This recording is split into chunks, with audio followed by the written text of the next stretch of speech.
One key issue when building customer-facing applications is that today's users have low tolerance for slow loading times.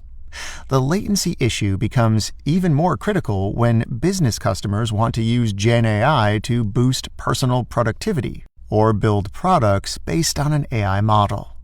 In such scenarios, the stakes are higher because delays frustrate users and directly impact business operations and revenue.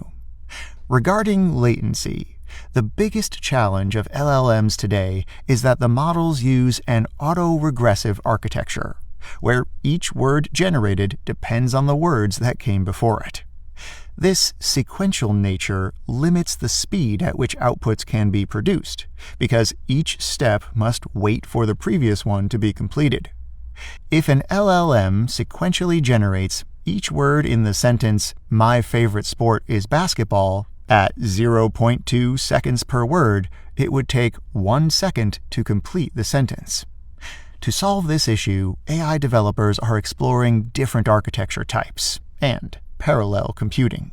An effective immediate strategy is to optimize model size. Smaller models are often faster than their larger, more complex counterparts.